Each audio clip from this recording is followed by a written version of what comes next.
This scene nearly ruined the Mario Galaxy movie. But not for what it is, but more what it isn't. Because the most frustrating thing about the Mario Galaxy movie is just how easily fixable it is. And with just a few tweaks, it could have been a much better film. Now, look, I'm not a professional screenwriter, and I mean absolutely no disrespect to the creative team behind this movie. They've already done the hard work, and it's way easier for some idiot like me to come along and make tweaks than it is to actually create something out of whole cloth. But at the same time, I just don't understand how the Mario Galaxy movie got something so wrong that the first movie already got so right, like the main character. And no, I don't mean Mario. I'm talking Peach, as this is really her story. Although, it is easy to overlook that given how little attention her character arc is given. She's even the star, one of my favorite scenes in the entire movie. Not only does the scene slow things down and give the film a moment to catch his breath, but it also gives the characters time to actually talk about their feelings. And this is where we first learn that Peach is feeling lost.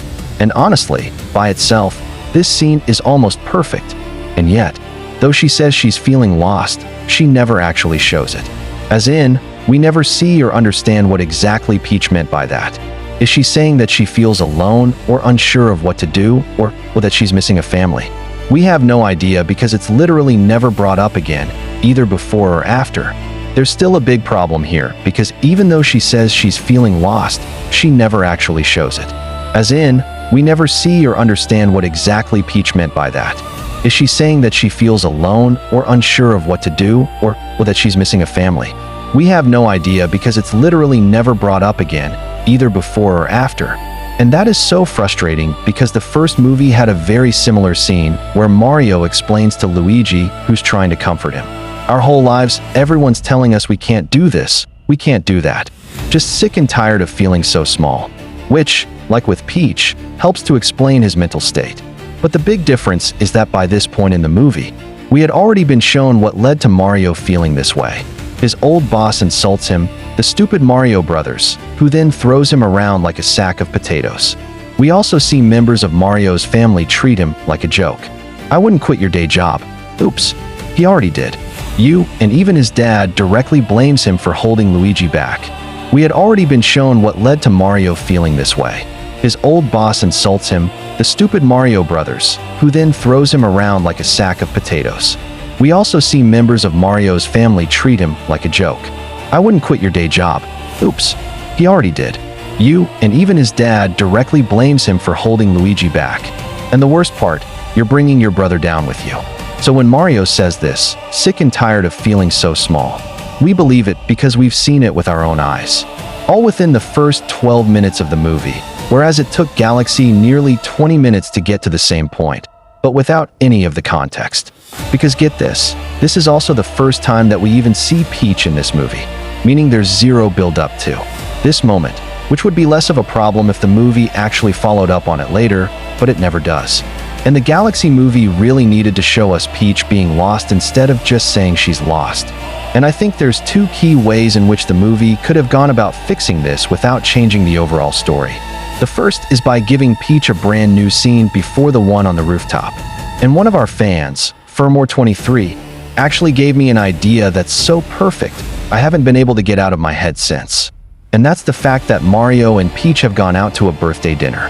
But not alone, but with Mario's family, where she can see for herself just how happy and loving Mario's entire family is. And realizing in that moment exactly what she's been missing all this time, the family connection. Yeah, she has her Toads, but she'll always be an outsider with no true family to call her own.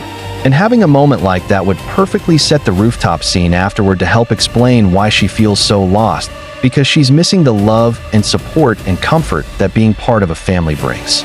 And it would also brilliantly build on the themes explored by the first movie, such as acceptance now that even Mario's dad has fully come around. Plus, I just really want to see these guys back on the big screen. Okay, so that's part one of my idea for how to fix Princess Peach, as we've now set up a character arc before the rooftop scene by actually showing what led to that lost feeling. But we're not done yet, because what about after this scene? Because something else of the Mario Galaxy movie is missing is a true belly of the whale moment where we're supposed to see our hero at one of their lowest points where all help seems lost. The first movie had this almost literally, where Mario ends up being swallowed by a giant eel. Now trapped, the movie uses this time to explore Mario's feelings of hopelessness and disappointment, even going so far as to show him blaming himself for Luigi's inevitable death. Well, at least your brother isn't going to die because of you, which also reinforces his father's comments from earlier. And the worst part, you're bringing your brother down with you. And what is so frustrating about this is that the Mario Galaxy movie is so damn close to having this moment being when Fox and the gang crash land on a strange dinosaur planet. I understood that reference because this is exactly when Peach should be at her lowest point, being trapped on a strange planet with no apparent way off. Now, to be fair, we do get a very brief scene of her actually becoming frustrated, which is a cute moment, but it doesn't at all tie into what she said earlier about feeling lost. And the movie completely drops the ball for what could have been a very impactful sequence, and not just because of the crash landing, as it instead ended up wasting 5 minutes or so on Baby Mario's day out. So here's what I think should have happened during the crash landing. Peach should have been tossed far from the ruin. I'm talking like off a cliff or something. Look, she's got her parasol. She'll be fine, okay? Physically speaking, at least. But mentally, well, that's a different matter. Because now, for the first time in her life, she truly would be 100% alone and lost. She's separated from her friends on a strange planet with no clear path forward. For all intents and purposes, this is effectively game over. It would be her belly of the whale moment. And this would be where we finally see another side to Peach. The person hiding underneath that confident exterior who can do anything. The one who actually does feel lost and unsure when everything, and I mean everything, is taken from her. Her family, her friends, and even her home.